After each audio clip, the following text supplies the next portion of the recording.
good little. Can I get her up in there? Where's she at? I'd like to welcome everybody to our first 5-on-5 interview series featuring local stars from the city of Greenbelt and the community. Our first guest is Eleanor Roosevelt state champion. She scored over 1,000 points. She was Washington Post first team All-Met. And at UNC Charlotte, she was Conference USA All-Freshman team. Let's welcome our first guest, Miss Octavia Jett-Wilson. What's up? Yeah, Tate. How you feeling? Good. You enjoying your vacation? Yeah. Somewhat. Trying not to get fat over here. Gotta stay out the fridge. Right. Tell Yami the same thing, right? So, are we going to just jump right into the questions, or? B, we're recording, B. You're supposed to ask the first question. Okay, I'm going to ask.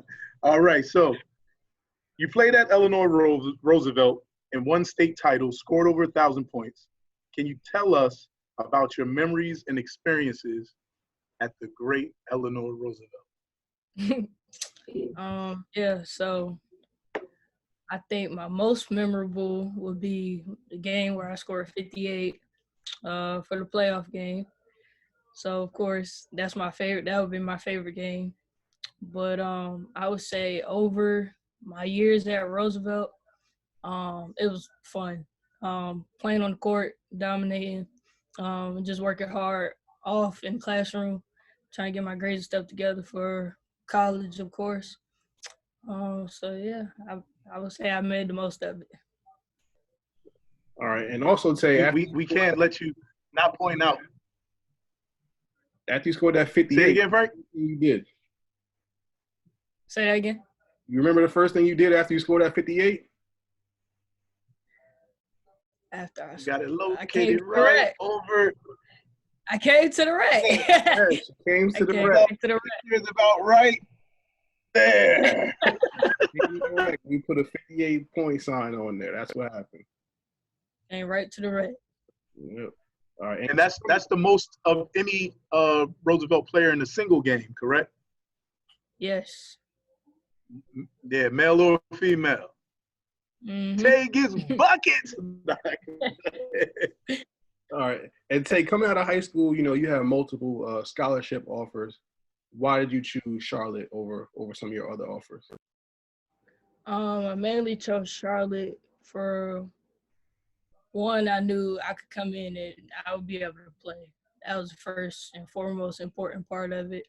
Another thing is like a second home to me being in Charlotte. I have family members down there.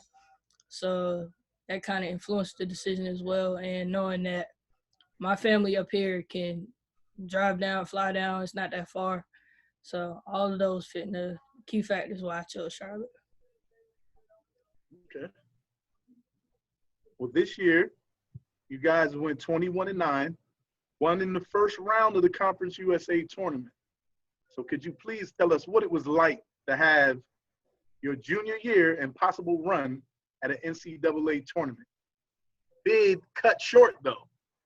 What was it like to have that bid cut short because of COVID-19? I would say hearing the news, as a matter of fact, we were actually getting ready for our game that day.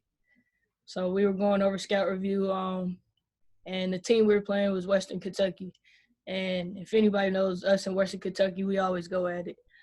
So I think that game would have kind of been a statement game that we were here. With that, I think hearing the news about, I think my coach had came in and was like, we can't play. He called off the tournament. I think it caught all of us by surprise. But I think more so for our team for the season, it was devastating because we knew that we were about to make a run. I think that game, that scout review we had, it was the most ready we've ever been the whole season. So. All right. Well, Tay, you're playing at a high level. I can only imagine. What was the biggest transition you had to make going from high school to playing Division I basketball? The biggest I would say, for one, you gotta be in shape because college basketball is a lot of running. So I think adjusting to the workouts, because as soon as you come in, you get right to it. I would say adjust to the workouts, and then as well as I had to learn more about time management, how to manage because you're busy all day as a student athlete. You have practice in the morning, weights in the morning, whatever you do in the morning, and then you got class throughout the whole day. I would say making sure my time management, of course, was a big thing. Other than that, I would say the rest is really up to you, how you decide to go about it. I know I'm a procrastinator, so I had to stop procrastinating on stuff. And I think a lot of it is, I would say, learning how to be on your own. Because other than going to college, I was never really on my own. So I think that really helps you build into your adult life. So I think those are the main three things that you got to work on before you get to college. Well, as a youth, well, I wouldn't say before it started because you always had a game, but you grew up frequenting Springhill Lake Recreation Center. Could you tell us some of your experiences and what the rec center means to you? Most of my experiences at the rec were working out. always working out.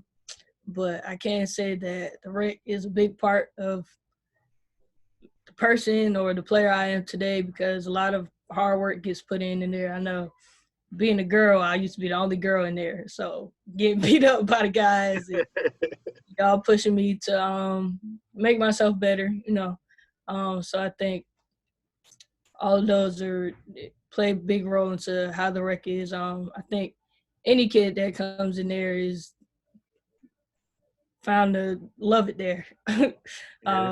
Whether it's working out, just everybody in there just being a family, looking out for one another. Yeah.